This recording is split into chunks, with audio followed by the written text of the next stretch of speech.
नमस्कार दोस्तों। आशा करता हूँ आप सभी अच्छे होंगे। और आज है 10 जनवरी और आज के करंट अफेयर टॉपिक्स काफ़ी इंटरेस्टिंग होने वाले हैं, क्योंकि आज हम बात करेंगे अपने हॉकी वर्ल्ड कप के बारे में, ठीक है? जो कि इंडिया के अंदर अभी होने वाला है। फिर बात करेंगे यूसीएस सिस्टम के बारे में और साथ ही साथ देखेंगे right to strike. Right to strike हमारा कॉन्स्टिट्यूशनल राइट है या नहीं है? तो ये सारे के सारे यहाँ पे जितने भी टॉपिक्स हैं उनको कवर करने वाले, काफ़ी इंटरेस्टिंग रहेंगे। तो वीडियो के अंत तक बने रहिएगा। सबसे पहला टॉपिक रहेगा right to strike. Kerala High Court has reiterated that government employees who participated in a general strike affecting the normal life of public and public exchequer are not entitled to be protected under Article Clause 1 Clause C of the Constitution। तो यहाँ पे high court क्या कहता है केरला का कि ये जो राइट टू स्ट्राइक है ना, जो पब्लिक है, जितने भी एम्प्लॉयज़ हैं स्ट्राइक पे चले जाते हैं, है ना, पूरा काम काज छोड़ के धरने पे बैठ जाते हैं, जिसकी वजह से जो नॉर्मल लाइफ है वो उस पर भी काफ़ी इफ़ेक्ट पड़ता है पब्लिक की, और जो लोगों का टैक्स का जो पैसा है वो भी बर्बाद जाता है। ये किसी भी तरह से प्रोटेक्टेड नहीं है हमारे आर्टिकल 19 के क्लोज़ ए क्लोज़ सी के अंतर्गत, ठीक है? कॉन्स्टिट्यूशन के अंदर आर्टिकल 19 इसको प्रोटेक्ट नहीं करता है, तो इस वजह से ये हमारा कोई फंडामेंटल राइट नहीं है। And also a violation of the provision of Kerala government servant conduct rule 1960। जो 1960 के जितने भी कंडक्ट रूल्स हैं गवर्नमेंट सर्विसेज के लिए केरला के अंदर, ये उसका भी वायलेशन करता है।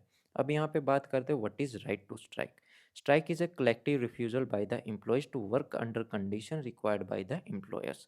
तो इनको जो नौकरी पे रखते हैं, ठीक है, अगर वहाँ की कंडीशंस एम्प्लॉयज़ को पसंद ना हो, तो ये सारे के सारे इकट्ठा होकर मना कर देते हैं कि भाई हम यहाँ पे काम नहीं करेंगे जब तक हमारी मांगे, हमारे रीजंस को आप पूरा नहीं कर पाओगे, ठीक है? वो रीजंस कुछ भी हो सकते हैं, लाइक इकोनॉमिक कंडीशन हो सकती है, लाइक सोच रहे हो कि भाई इनकी जो तनख्वाह है वो कम हो, तो ये चाहते हैं कि भाई हमारी तनख्वाह बढ़ाई जाए और हमको कुछ और फैसिलिटीज़ भी दी जाए। साथ ही साथ ये भी हो सकता है जो लेबर प्रैक्टिसेस हैं कि भाई इनको तनख्वाह कम मिल रही है और काम के जो घंटे हैं ना वो ज़्यादा करवाए जा रहे हो, ज़्यादा काम लिया जा रहा हो, और जो वहाँ का जो एनवायरनमेंट है, ठीक है, मशीनें भी ख़राब हों, तो जहाँ पे जान-माल का नुकसान भी हो सकता है, तो इस वजह से भी ये राइट टू मतलब ये स्ट्राइक पे जा सकते हैं, धरना प्रदर्शन कर सकते हैं। In each country whether it is democratic, capitalist, socialist, give the right to strike to the workers. चाहे वो कोई भी कंट्री हो, चाहे वो डेमोक्रेटिक हो, कैपिटलिस्ट हो या सोशलिस्ट हो, हर एक कंट्री ने राइट टू स्ट्राइक अपने वर्कर्स को दे रखा है। But this right might be the weapon of last resort. तो यहाँ पे क्या कहा जा रहा है कि ये जो वेपन है ना, ये जो राइट है, मतलब जहाँ पे आप धरना प्रदर्शन कर देते हो, कंपनी के खिलाफ खड़े हो जाते हो, सरकार के खिलाफ खड़े हो जाते हो, ये आपका आखिरी साधन होना चाहिए कि भाई अब आपके पास कोई भी रास्ता नहीं बचा। आपने सरकार से या भी जो भी कंपनी है, जो भी मैनेजमेंट है, उनसे आपने बात करके देख ली और वो आपकी बातें नहीं मान रहे। अब आपके पास कोई रास्ता नहीं बचा एक्सेप्ट कि आपको स्ट्राइक करना पड़ेगा। तब जाके इसको यूज़ करना चाहिए। लेकिन अगर इसका मिसयूज़ हो जाए ना तो काफ़ी प्रॉब्लम्स क्रिएट हो सकती है, लाइक किसी बड़ी कंपनी में हो तो वहाँ का प्रोडक्शन रुक जाएगा और उस इंडस्ट्री की जो फाइनेंशियल प्रॉफिट है वो भी ख़त्म हो जाएगा, तो कंपनी को नुकसान होना स्टार्ट हो जाएगा और इन द एंड फिर वो नुकसान किसको भरना पड़ता है? देश को भरना पड़ता है। ऐसे सारी कंपनियों के अगर वर्कर्स स्ट्राइक पे चले जाएँ तो देश की आर्थिक स्थिति खराब हो जाएगी, है ना?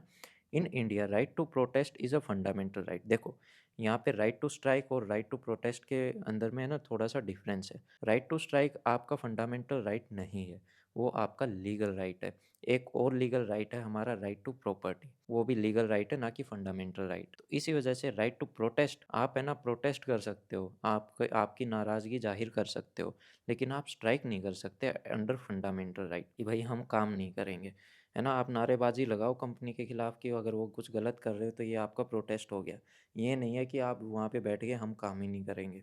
तो ये आप यहाँ पे नहीं कर सकते हो। Right to protest is a fundamental right under article 19 of the constitution.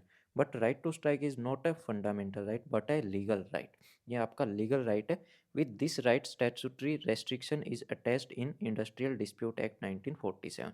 लेकिन ये राइट भी है ना, जो लीगल राइट है आपका स्ट्राइक वाला, यहाँ पे भी कुछ रेस्ट्रिक्शन लगाए गए हैं जो कि बात की गई है जिनकी इंडस्ट्रियल डिस्प्यूट एक्ट 1947 के अंदर। अब बात करते हैं इंडिया के अंदर इसकी क्या पोजीशन है। इंडिया अनलाइक अमेरिका, जैसे अमेरिका के अंदर राइट टू स्ट्राइक को ज़्यादा रिकॉग्नाइज नहीं किया गया लॉज की तरह, लॉ के रूप में, ठीक है, जो कानून के रूप में, वैसे ही इंडिया के अंदर भी इसकी सेम स्थिति है।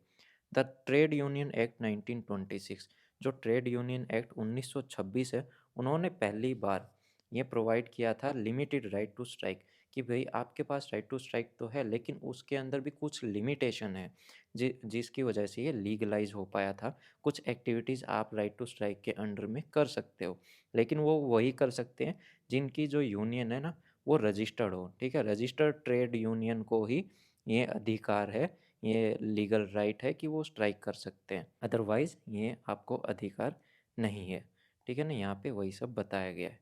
अब बात करते हैं right to strike under international convention. Right to strike has been recognised by the convention of ILO. ILO के द्वारा भी इसको रिकॉग्नाइज़ किया हुआ है, और आपको पता होगा आईएलओ के फाउंडिंग मेंबर में इंडिया भी शामिल है। What are the important supreme court judgment related to right to strike? अभी देखो, ये जो पहला मामला तो होगा नहीं, ठीक है? कि जहाँ पे राइट टू स्ट्राइक को लेके मुद्दे उठे हों, तो ऐसे-ऐसे केसेस आते रहते हैं सुप्रीम कोर्ट में, और इसके ऊपर काफ़ी जजमेंट भी आई हैं। तो उन्हीं 2 जजमेंट को यहाँ पे देख लेते हैं। Supreme court in Delhi police versus union of India 1986 का ये केस है, जहाँ पे कुछ रेस्ट्रिक्शन के बारे में बात की गई थी। Upheld that restriction to form association by the member of non-gazetted police force after the Police Force Act 1966, and the rules are amended by Amendment Rule 1970 came into force। तो यहाँ पे क्या बात की गई है? तो यहाँ पे सुप्रीम कोर्ट क्या कहता है कि भाई जो दिल्ली पुलिस है ना, दिल्ली पुलिस क्या कोई भी पुलिस फोर्स हो, उसके जो non gazetted police force member हैं, मान लो कि जो ग्रुप ए की कैटेगरी होती है, वो हमको पता है क्लास 1 की जितनी भी जॉब हैं सारी की सारी गेजेटेड जॉब है, ठीक है? उसके बाद जो निचला तबका आता है, उसके अंदर पुलिस फ़ोर्स के अंदर जितने भी मेंबर्स हैं, वो नॉन गेज़ेटेड ऑफ़िसर्स हैं। तो उनको अधिकार नहीं है कि वो किसी भी तरह की ट्रेड यूनियन या एसोसिएशन बनाएँ और स्ट्राइक पे जाएँ। तो इस वजह से पुलिस के पास ऐसा कोई अधिकार नहीं है कि वो स्ट्राइक करे, उनका ये लीगल अधिकार भी नहीं है, लीगल राइट भी नहीं है। अब बात करते हैं टीके रागा Rangarajan versus government of Tamil Nadu, 2003 का ये केस है, जहाँ पे supreme court held that employees have no fundamental right to resort the strike. तो यहाँ पे ये बात हुई थी कि आपका ये फंडामेंटल राइट नहीं है कि आपके पास स्ट्राइक करने का कोई अधिकार हो, ये बस आपका एक क्या है, लीगल राइट है। और यहाँ पे सुप्रीम कोर्ट ये भी कहता है कि जो Tamil Nadu government servant conduct rule 1973 है, उसके अंदर ये प्रोहिबिशन है, आप वहाँ पे स्ट्राइक बिल्कुल भी नहीं कर सकते। जैसे कि केरला के मामले में हमने यहाँ पे देखा था, Kerala government servant conduct rule 1960 के अंडर में। यह था हमारा पहला टॉपिक पूरा का पूरा। इसके अंदर आपको कोई किसी भी तरह की प्रॉब्लम हो तो कमेंट सेक्शन में बात कर सकते हो। नेक्स्ट टॉपिक जो रहेगा हमारा, वो रहेगा यूसीएस के बारे में, अनमैन्ड कॉम्बैट सिस्टम के बारे में। India is on a drive to induct UCS into military. Military के अंदर हम अनमैन्ड कॉम्बैट सिस्टम को इंट्रोड्यूस या इंडक्ट कराने के चक्कर में है, मतलब कराना उसके अंदर चाहते हैं, प्लानिंग वगैरह चल रही है। 2022 अगस्त के अंदर हमने स्वान ड्रोन्स को इंडक्ट करवा लिया था हमारी इंडियन नेवी के अंदर, ठीक है? स्वान ड्रोन्स को भी हम देखेंगे अभी ये होते क्या है। Despite their growing usage in armed conflict, artificial intelligence unmanned combat system raise question of law, ethics and accountability.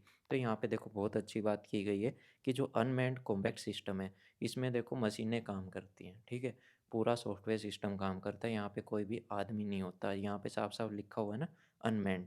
Robots देखे होंगे, वार रोबोट्स देखे होंगे, वो भी तो अनमैन्ड कॉम्बैट सिस्टम ही है हमारा। तो वहाँ पे काम क्या करते हैं, सॉफ्टवेयर्स काम करते हैं और आर्टिफिशियल इंटेलिजेंस काम करती है। लेकिन उनके उपलक्ष्य में क्वेश्चन क्या रेज़ होता है कि ये लॉज़ को कैसे पहचानेंगे, और जो इंसान के अंदर एथिक्स होते हैं, उनको कौन यहाँ पे इनको समझा सकता है? एथिक्स तो हम उनके अंदर नहीं डाल सकते ना। अगर उन्होंने कुछ गलत कर दिया तो किसको अकाउंटेबिलिटी, कौन किसको ठहराएँगे? ये थोड़ी कहेंगे रोबोट ने कर दिया इसको सज़ा दो, उसको क्या सज़ा दे सकते हो? काम अगर इंसान गलत करेगा तो वो भुगतेगा। रोबोट्स को आप क्या कह सकते हो? कुछ नहीं कह सकते, किसी सॉफ्टवेयर को थोड़ी गलत ठहरा सकते हो आप। What are the unmanned combat system? UCS are going to be the new age weapon, overturning the rules of future wars। तो यहाँ पे क्या कहा गया है, ये नए एज के क्या हैं, वेपन्स हैं, जो कि जो फ्यूचर वार्स जो लड़ी जाएंगी, वो आई थिंक इन्हीं से लड़ी जाएंगी, और जो कि काफ़ी भयानक होने वाली है अगर ऐसा कुछ हो जाता है। कोई भी कंट्री हो, वो अपने जो कोर वेपन्स हैं, है ना? जो अपनी टेक्नोलॉजी है उसको इतना बेहतर करता जा रहा है, सब के सब इसी दौड़ में हैं कि वो सारे अपनी मिलिट्री, नेवी, आर्मी जो भी एक्स, वाई, ज़ेड है, उसके अंदर यूसीएस को इंडक्ट करवाना चाहते हैं। आप देख सकते हैं किस-किस फ़ील्ड के अंदर ये इनको कैटेगराइज़ किया गया है। एक तो हो गया डीप स्पेस अनमैन्ड सिस्टम, फिर अनमैन्ड एरियल व्हीकल सिस्टम यानी कि जो ड्रोन वगैरह उड़ते हैं, है ना? बॉम्बर जेट्स उड़ते हैं। आगे-आगे देखना आप शायद जितने भी जेट होंगे वो भी अनमैन्ड हो ही जाएँगे। फिर बात करते हैं ground unmanned system, surface unmanned system, under water unmanned system. यहाँ पे ग्राउंड के अंदर रोबोट्स लगा लो और सरफेस के अंदर भी काफ़ी अलग-अलग डिफरेंट तरह के व्हीकल्स हो गए। अंडर वाटर के अंदर सबमरीन लगा लो, है ना? तो इस तरह की अनमैन्ड सिस्टम यहाँ पे लागू करने की, इंडक्ट करने की बातें चल रही है। सिग्निफिकेंस की बात करें तो faced with increasingly complex international situation and brutal military wars, the lives and safety of the combat soldiers are generally greatly threatened। तो यहाँ पे क्या बात की गई, अगर इस तरह के वेपन्स या फिर रोबोट्स को हम वॉर के अंदर उतार देंगे, है ना? अगर सामने कोई इंसान सोल्जर है तो उसकी लाइफ तो समझो गई।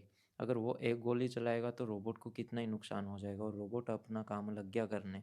ठीक है, वार रोबोट्स होते हैं या फिर जितने भी वेपन्स होते हैं, वो अपने आप से फैसले लेके गोलियाँ चलाने लग गए तो कितना बड़ा नुकसान यहाँ पे हो सकता है। और शायद कहीं न कहीं एक टाइम ये भी आएगा कि शायद हमको उनकी बातें मान के चलना पड़ेगा, एआई खुद को इतना डेवलप कर सकता है। At this time, the unmanned combat system is becoming increasingly important and has gradually become an important attack and defense force on the formation battlefield। तो यहाँ पे क्या बात की गई है कि टाइम के साथ में ये काफ़ी इंपॉर्टेंट होता जा रहा है कि अनमैन्ड कॉम्बैट सिस्टम को अपनी आर्मीज़ या फिर जितने भी फोर्सेस हैं उसके अंदर इंडेक्ट करवाया जाए, ताकि ये हमारा डिफेंस फोर्स के अंदर भी काम कर सके और अटैक मोड में भी हमारा साथ दे सके। What are the ethical concerns raised by AI warfare.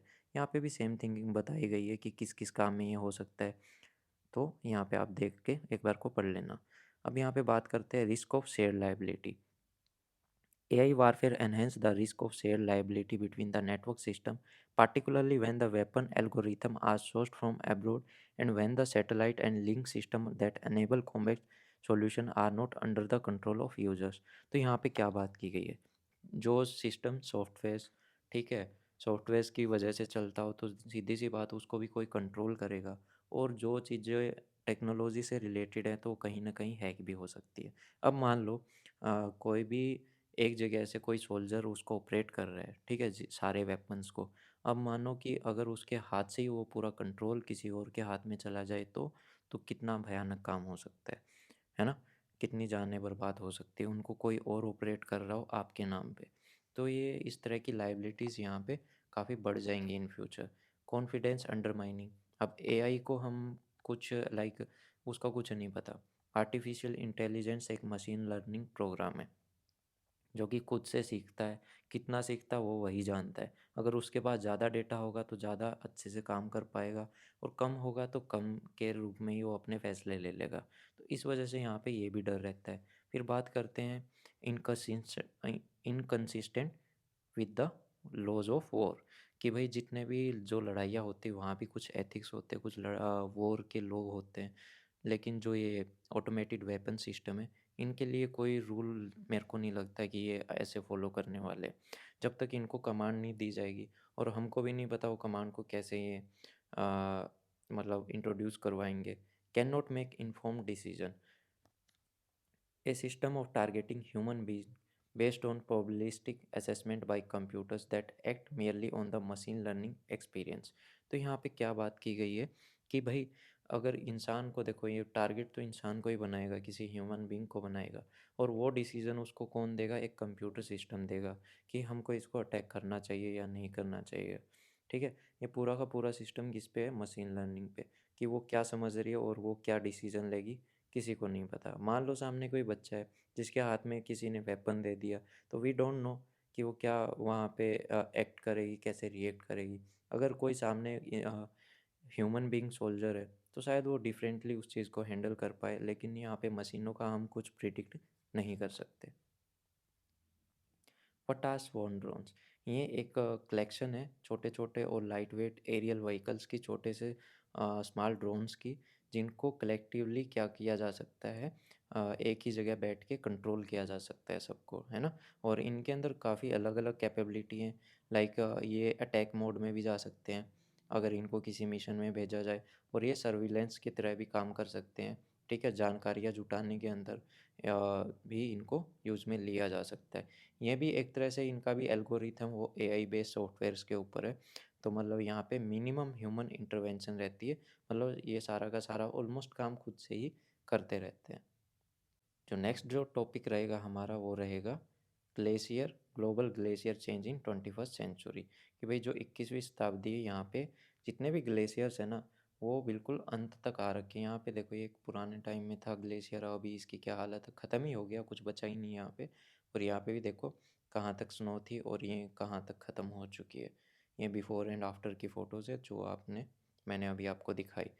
फिलहाल जो इस रिपोर्ट का जो टाइटल था, global glacier change in 21st century, every increase in temperature matters, कि भाई जो थोड़ा सा भी जो टेम्परेचर सेल्सियस बढ़ता है ना वो मैटर करता है, और उसी चीज़ को हमको रोकना है। अगर इसको नहीं रोक पाए तो 2100 तक जितने भी अर्थ के ग्लेशियर है ना सारे के सारे, उनमें से आधे तक तो ख़त्म हो चुके हैं, आधे से भी ज़्यादा इवन। वी डोंट नो कि कितना टेम्परेचर बढ़ेगा, एक अभी जो प्रिडिक्शन लगा रहे हैं आई थिंक उससे तो ज़्यादा ही नुकसान होने वाला है। The researcher used 2 decades of satellite data to map the planet's glacier with greater precision than ever before. तो यहाँ पे क्या कर रहे हैं ना रिसर्चर्स जितने भी साइंटिस्ट हैं, इन्होंने क्या है ना पिछले 20 साल का डेटा उठाया, उनको कंपेयर किया कितना कितना चेंज आया है, और आगे उसी के बेस पे प्रिडिक्ट करके यहाँ पे इन्होंने बताया गया है कि भाई अगर 2100 तक अपने अर्थ के जितने भी ग्लेशियर हैं उनके आधे से ज़्यादा ख़त्म हो चुके होंगे। United nation inter governmental panel on climate change sixth assessment report जो कि रिलीज़ हुई थी 2022 के अंदर, वहाँ पे भी वार्न किया गया था कि जो हमारा 1.5 डिग्री का जो टेम्परेचर का टारगेट है, 1.6 डिग्री सेल्सियस का जो टारगेट है, उसको भी हम अटेन करने में काफ़ी पीछे हैं। ठीक है, व्हाट आर द फाइंडिंग्स, इस रिपोर्ट की फाइंडिंग क्या रही है जो ये हैं उसको देख लेते हैं। पहला तो glacier melting at unprecedented rate, कि भाई इसका कुछ पता ही नहीं कितनी तेज़ी से मतलब इसका कुछ हम इतना आइडिया नहीं लगा सकते, क्योंकि जैसे जैसे टेम्परेचर बढ़ता जा रहा है उतनी ही तेज़ी से ग्लेशियर भी पिघलते जा रहे हैं। 1994 से 2017 तक करीबन 30 ट्रिलियन टन ग्लेशियर पिघल चुका है, और जो 1.2 ट्रिलियन टन है ना वो अगले कुछ सालों के अंदर आते आते ख़त्म हो जाएगा। The glacier in Alps, Iceland, Alaska are some of those that are melting at the quickest rate. ये सबसे तेज़ी से पिघल रहे हैं। Half of the Earth's glacier destined to be vanished by 2100। यहाँ पे 2100 तक आते आते, ठीक है, अभी जैसे कि 2022 चल रहा है तो 2100 तक आते आते आधे से ज़्यादा ग्लेशियर तो यहाँ पे ख़त्म हो चुके होंगे। Around minimum of 50% of loss will occur within the next 30 year. अगले 30 साल में आधा नुकसान तो हो चुका होगा, 68% ग्लेशियर ख़त्म हो चुके होंगे अगर इसी तरह से ग्लोबल वार्मिंग बढ़ती रही और जो टेम्परेचर राइज अगर 2.7 डिग्री तक चला गया तो। इंक्रीजिंग रिस्क ऑफ डिजास्टर, देखो अगर ऐसे ही टेम्परेचर बढ़ता रहा और ऐसे ही ये पिघलते रहे तो कहीं पे बाढ़ आएगी, कहीं पे पानी नहीं बचेगा आपके पास साफ पीने का सारा पानी ख़त्म हो जाएगा, तो फिर कैसे यहाँ पे सरवाइव कर पाओगे। तो यहाँ पे सब कुछ यही कुछ बताया गया है, तो इसको एक बार को पढ़ लेना। रिपोर्ट्स काफ़ी मायने रखती हैं क्योंकि इन पे डायरेक्ट क्वेश्चन आ जाते हैं प्रीलिम्स के अंदर कि किसके द्वारा कौन सी रिपोर्ट जारी की गई थी। नेक्स्ट टॉपिक है हमारा हॉकी का। अभी जो वर्ल्ड हॉकी है वो चैम्पियनशिप इंडिया के अंदर भी स्टार्ट होने वाली, आई मीन यहाँ पे भुवनेश्वर और राउरकेला के अंदर मैचेस होने वाले हैं। इंडिया वर्सेस स्पेन का होगा 13 जनवरी 2023 को 7 बजे शाम के राउरकेला में। फिर इंडिया इंग्लैंड के साथ होगा राउरकेला में जनवरी 15। फिर इंडिया का होगा वेल्स के साथ में भुवनेश्वर जनवरी 19 को। तो भाई सपोर्ट करना अपनी अपनी टीम्स को। वाई इन न्यूज़, तो ये तो हमने देख ही लिया। मेंस हॉकी वर्ल्ड कप 2023 अभी होने वाला है। उड़ीसा के जो चीफ मिनिस्टर है इन्होंने इनोग्रेट किया है बिरसा मुंडा हॉकी स्टेडियम, जो कि लार्जेस्ट स्टेडियम है राउरकेला के अंदर।